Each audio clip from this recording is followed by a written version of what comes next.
Okay, let's talk about the car. So it's a 2016 Audi S3. I bought it a little over a year ago as a daily driver. Unfortunately, I've had some health issues that affected my left leg, and I had to move away from a stick. So this is now my track car. It is a paddle shifted DCT car, so no need to use my left leg on track days. My original plan when I wanted to start running NASA events was to run my RX-8.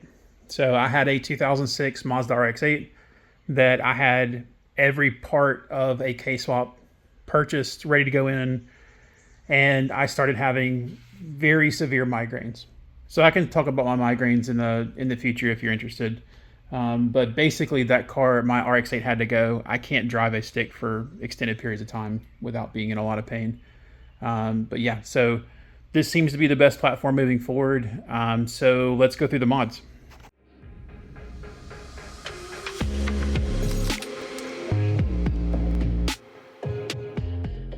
Up front in the engine bay, the car has a 034 carbon fiber intake. I am running their coil packs as well. These cars tend to have issues when they get really hot. These coil packs go bad, so I decided to replace them with 034s. It's also running a integrated engineering front mount. That was at one point going to be a CTS front mount. I am running CTS's downpipe and their catback. And I kind of bought all that at the same time because, like I originally said, this was a daily driver for me, and I wanted a very quiet exhaust. Their exhaust sounds great and it's quiet.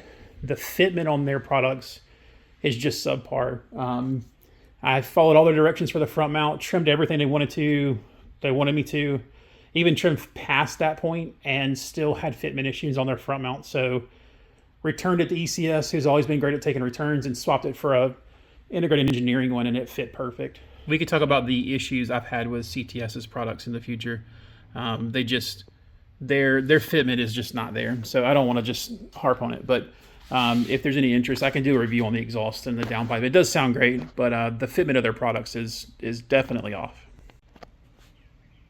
I'm currently running Koenig 18-inch Koenig ampliforms with Continental Extreme Contact Force. They're 200 treadwear tires in 245/35 18s. These tires did great. They're fantastic tires.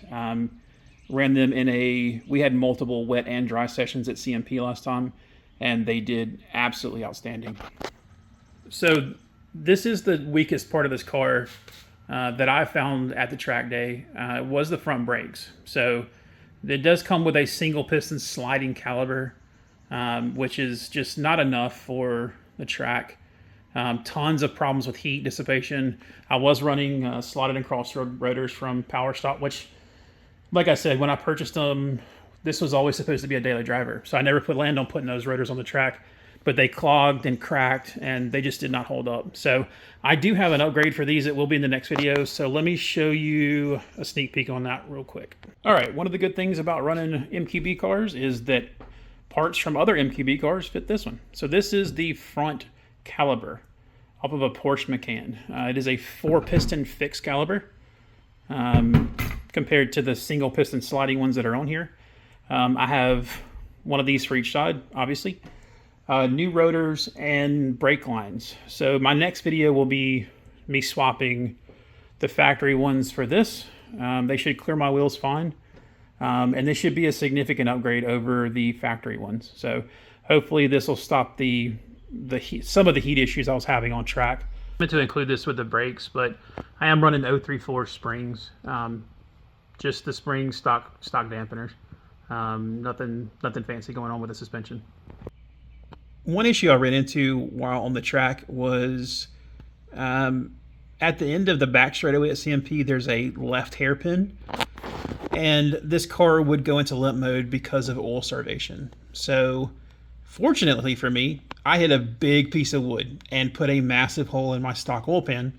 So I kind of got forced into doing this upgrade. But this is a baffled aluminum oil pan that obviously fixed the issue with the hole being there, but also should fix the issue with oil starvation. So the interior is still pretty stock. The only thing I've changed is it does have a Sparco Evo XL in it. I'm a pretty big guy, so this is a fairly small car. Just trying to get more headroom. I got a little bit more, not a ton, but a lot more bolstering to keep me in the seat. I am running an access port, so I'm running EQT's Stage 2 tune, off-the-shelf tune, and just some racing line paddles on the back of the steering wheel.